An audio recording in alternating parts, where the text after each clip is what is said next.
ছাত্র জনতার গণ অভ্যুত্থানের পরবর্তী সহিংসতা, ধর্মীয় উপাসনালয়ে হামলা ও অগ্নিসংযোগের প্রতিবাদে শান্তি সমাবেশ করে বাংলাদেশ হিন্দু বৌদ্ধ খ্রিস্টান কল্যাণ ফ্রন্ট। জাতীয় জাদুঘরের সামনে দুপুরে আয়োজিত সমাবেশে জাতি ধর্ম নির্বিশেষে সম্প্রীতির বাংলাদেশের প্রত্যাশার কথা জানান বক্তারা। সমাবেশে যোগ দেন বিএনপির সিনিয়র যুগ্ম মহাসচিব অ্যাডভোকেট রুহুল কবির রিজভী। আওয়ামী লীগ নিয়ে অন্তর্বর্তী সরকারের স্বরাষ্ট্র উপদেষ্টার বক্তব্যের তীব্র সমালোচনা করেন তিনি। স্বৈরাচার ফ্যাসিবাদের প্রেতাত্মা বিদায় নেয়নি। অন্তর্বর্তীকালীন সরকার গঠিত হলো, সকল গণতন্ত্রকামী রাজনৈতিক দল তাকে সমর্থন দিয়েছে। হঠাৎ কি হলো? কার প্রেতাত্মা এই অন্তর্বর্তী সরকারের মধ্যে ঢুকে তিনি বিভাজনের তৈরি করছেন। তিনি বলছেন বিএনপিকে ইঙ্গিত করে স্বরাষ্ট্র উপদেষ্টা ব্রিগেডিয়ার জেনারেল সাখাওয়াত হোসেন, এই ব্যক্তির ওই যে কি বলছে দেখুন, এটা সত্য ঘটনা, এটি সত্য ঘটনা।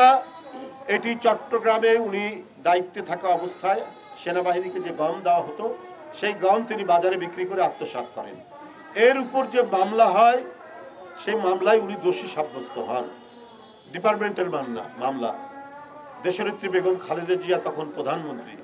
তিনি ভাবলেন যে এই সেনাবাহিনীকে তিনি অত্যন্ত, এই সেনাবাহিনীর প্রতি তার শ্রদ্ধা ভালোবাসেন। শুধু স্বাধীনতা সার্বভৌমত্বের প্রতীক, আবার স্বাধীনতা যুদ্ধে তার স্বামী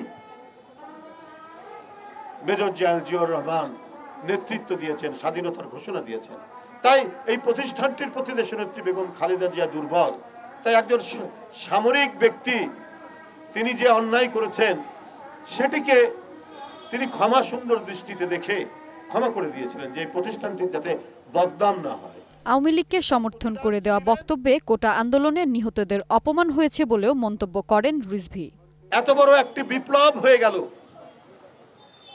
সেইখানে যারা সমর্থন দিয়েছে, সক্রিয় সমর্থন দিয়েছেন, তাদেরকে আপনার পা ভেঙে দেবেন, আর ফ্যাসিস্ট আওয়ামী লীগের লোকজনদেরকে বলছেন যে আপনারা সংগঠন করেন।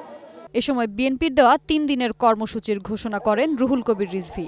জানান 14 ও 15 আগস্ট বিএনপির কেন্দ্রীয় কার্যালয়ের সামনে হবে অবস্থান কর্মসূচি এবং 16 আগস্ট পালন করা হবে দলের চেয়ারপারসন বেগম খালেদা জিয়ার জন্মদিন। এদিন আন্দোলনে নিহত শিক্ষার্থীদের জন্য হবে দোয়া মাহফিল।